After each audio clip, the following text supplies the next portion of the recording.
நேயர்களுக்கு வணக்கம். இப்போ வந்து டின்மீன் சம்பல் செய்து காட்ட போகிறேன். இது வந்து சப்பாத்தி எல்லா டிஷ்ஷோடையும் நம்ம சாப்பிட்டுக்கலாம். தோசை, இட்லி எதில் வேணாலும் சாப்பிட்டுக்கலாம். இப்போ சம்பல் செய்கிற முறையை காட்ட போகிறேன். அடுத்து சப்பாத்தியும் சேர்த்து போடுறேன். சப்பாத்திக்கு ரொம்ப சூப்பராக இருக்கும். அதனால் சப்பாத்தியும் சுட்டு இதோடு சேர்த்துச்சேன். இன்றைக்கி நாங்கள் சாப்பிட போகிறோம், அதை காட்ட போகிறேன். நான் இது உடைக்கிறத காட்டுறோமா. இது ஆன்லைனில் வாங்கினது, நல்லா கட் பண்ணும். இதை வச்சு தான் இப்போ கட் பண்ண போகிறேன்.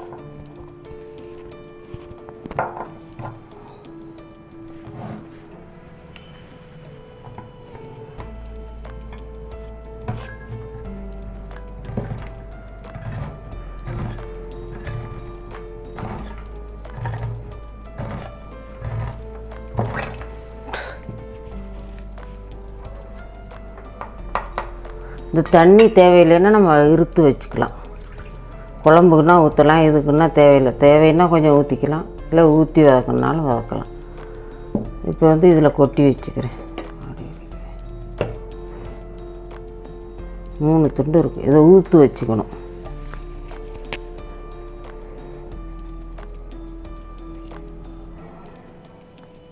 முள்ளெல்லாம் எடுத்துட்டு ரொம்ப டேஸ்ட்டாக இருக்கும். காரசாரமாக இருக்கும். ரசஞ்சோறு இந்த மாதிரி இதுகளுக்கு வச்சு சாப்பிட்லாம். நம்ம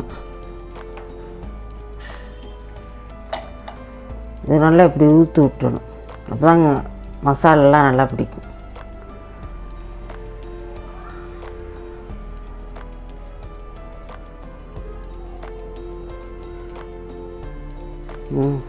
இதுக்கு தேவையான பொருட்கள்: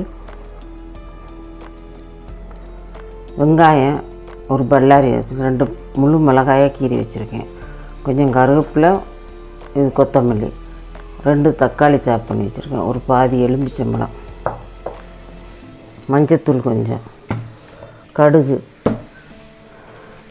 நல்லெண்ணெய்,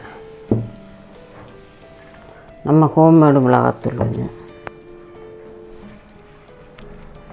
கரம் மசாலா தூள். இவ்வளோ தான் இதுக்கு ஏற்றது. நல்லா காரசாரமாக நல்லா சம்பல் போட்டோம்னா சூப்பராக இருக்குமா. ரொம்ப டேஸ்ட்டாக இருக்கும். சாம்பார் சாதம், ரசஞ்சாதம். இப்போ சட்டி காஞ்சிருச்சுமா, செய்முறை காட்டுறேன். கொஞ்சம் நல்லெண்ணெய் ஓரளவுக்கு விடலாம்.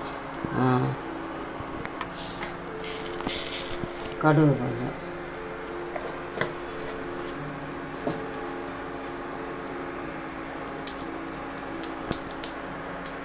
வெங்காயம்,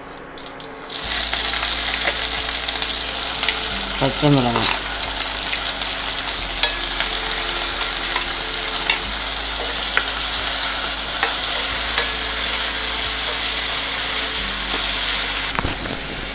கொஞ்சம் 1/2 டீஸ்பூன் சால்ட், தேவைன்னா பார்த்து போட்டுக்கலாம். கொஞ்சம் தக்காளியும் சேர்த்து போடணும்.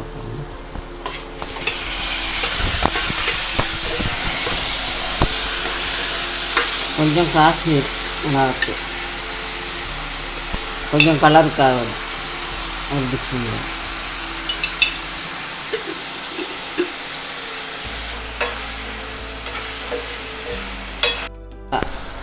ஒரு டீஸ்பூன் போடுறேன். கொஞ்சம் கவுளுக்காண்டி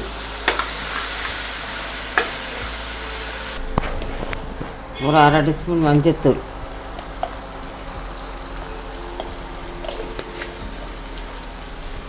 நம்ம ஹோம்மேடு மிளகாத்தூள் 1 டீஸ்பூன் போடும். கொஞ்சம் காரசாரமாக நல்லாயிருக்கும். நம்ம ஏற்றிக்கலாம், நம்ம தேவைக்கு டேஸ்ட்டுக்கு ஏற்ற மாதிரி இது பண்ணிக்கலாம்.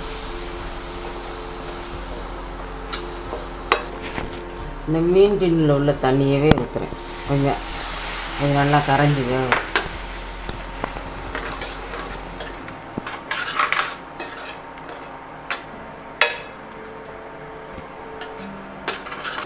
இப்போ ஊற்றி வச்ச மீனையும் சேர்த்து போடுறேன்.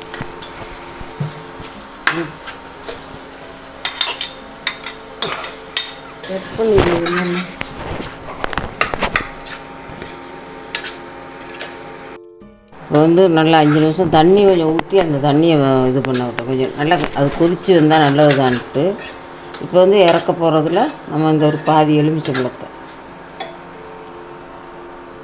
அப்படியே விட்டுடலாம்.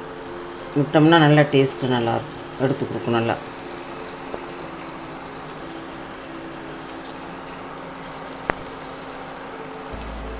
அவ்வளோதான், அடுப்பு ஆஃப் பண்ண போகிறேன். அடுத்து இன்னொரு நல்ல ரெசிபியோடு உங்களுக்கு சந்திக்கிறேன். இன்னும் நல்ல ரெசிபியாக போடுறேன்.